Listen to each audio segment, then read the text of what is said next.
Bismillahirrahmanirrahim. Assalamualaikum warahmatullahi wabarakatuh. Syukur alhamdulillah kita bisa berjumpa lagi di channel ini. Salawat dan salam selalu dan tetap tercurahkan kepada junjungan kita Nabi besar Muhammad sallallahu alaihi wasallam.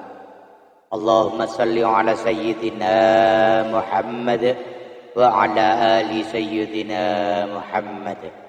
Harapan dan doa saya semoga saudaraku semuanya selalu diberikan kesehatan, dilapangkan rizkinya, diampuni dosa-dosanya, dan dipanjangkan umurnya. Amin ya rabbal alamin. Sahabat beriman yang dirahmati Allah, pada zaman yang sudah serba canggih ini, budaya barat atau asli sudah biasa dilakukan oleh sebagian besar orang. Salah satunya yaitu pergaulan bebas, terutama di kalangan remaja. Hubungan antara laki-laki dan perempuan sudah menjadi sangat wajar dan tidak dilarang. Padahal dalam agama Islam hubungan pacaran antara laki-laki dan perempuan sangat dilarang, karena bisa menyerumuskan pada perbuatan zina. Faktanya, saat ini sudah banyak gadis yang hamil di luar nikah lantaran terjadi karena kecelakaan. Merupakan perbuatan keji yang dilakukan oleh pria dan wanita dan terjadi persetubuhan di antara keduanya. Perbuatan zina adalah salah satu perbuatan yang dikutuk Allah Subhanahu wa taala. Dan sebagai umat Islam kita dilarang atau haram hukumnya untuk mendekati zina. Zina itu sendiri dapat digolongkan menjadi dua, yaitu zina yang dilakukan oleh mereka yang sudah menikah dan zina yang dilakukan oleh mereka yang belum pernah menikah.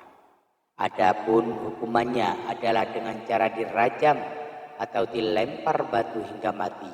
Bagi pelaku zina muson, dan hukuman jerah atau cambuk serta diasingkan 1 tahun lamanya bagi mereka yang melakukan zina ghairu muhsan, sebagaimana yang disebutkan dalam firman Allah Subhanahu wa taala, perempuan yang berzina dan laki-laki yang berzina, maka deraslah tiap-tiap seorang dari keduanya 100 kali deras, dan janganlah belas kasihan kepada keduanya, mencegah kamu untuk menjalankan agama Allah. Jika kamu beriman kepada Allah dan hari kiamat, hendaklah pelaksanaan hukuman mereka disaksikan oleh sekumpulan orang-orang yang beriman. Al-Quran Surat An-Nur. Dan terhadap para wanita yang mengerjakan perbuatan keji, hendaklah ada 4 orang saksi di antara kamu yang menyaksikannya. Kemudian apabila mereka telah memberi persaksian, maka kuranglah wanita itu dalam rumah sampai mereka menemui ajalnya atau sampai Allah memberi jalan lain kepadanya. Quran Surat An-Nisa ayat 15. Lantas bagaimana cara seseorang jika ingin bertaubat dan berbuat zina?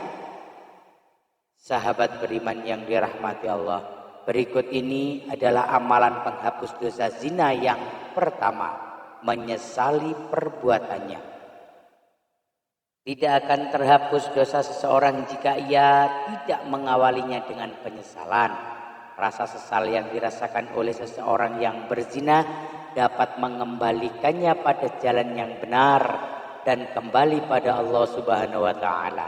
Ia menyesali dosa yang pernah dilakukan, dapat membersihkan hati dan memantapkan niat.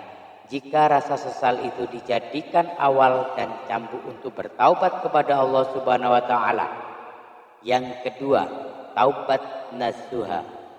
Jika ingin menghapus dosa apa saja terutama zina, maka seseorang haruslah bertaubat dengan sungguh-sungguh atau taubat nasuha. Taubat nasuha adalah taubat yang sungguh-sungguh berasal dari hati dan dilakukan karena seorang menyesali perbuatannya.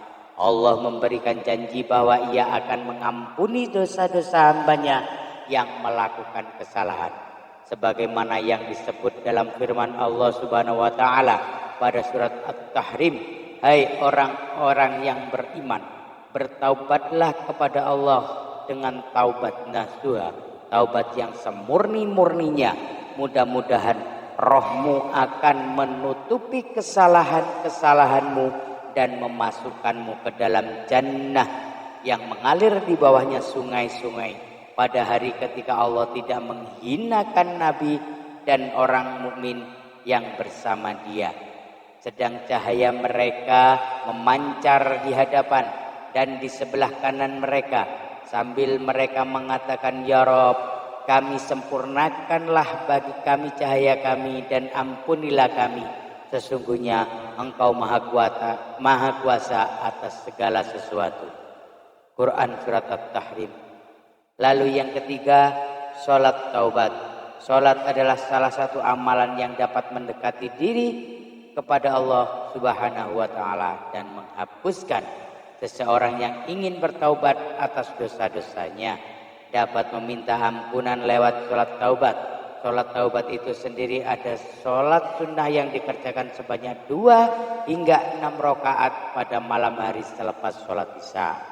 Dengan mengerjakan sholat taubat dan tentunya tidak meninggalkan sholat wajib, dosa yang dilakukan akan diampuni oleh Allah Subhanahu wa taala sebagaimana yang disebutkan dalam Quran surat Al-Baqarah ayat 222. Sesungguhnya Allah menyukai orang-orang yang bertaubat dan menyukai orang-orang yang mensucikan diri. Yang keempat, perbanyak zikir dan istighfar. Memperbanyak zikir dan istighfar pada Allah adalah salah satu amalan untuk menghapus dosa-dosa kita. Kalimat istighfar merupakan kalimat permohonan ampun dari Allah Subhanahu wa taala dan dosa-dosa seorang dapat dihilangkan dengan terus menyebut nama Allah sebagaimana yang disebutkan dalam firman Allah Subhanahu wa taala. Dan juga orang-orang yang apabila mengerjakan perbuatan keji atau menganiaya diri sendiri, mereka ingat akan Allah lalu memohon ampun terhadap dosa-dosa mereka. Dan siapa lagi yang dapat mengampuni dosa selain daripada Allah? Dan mereka tidak meneruskan perbuatan keji itu sedang mereka mengetahui.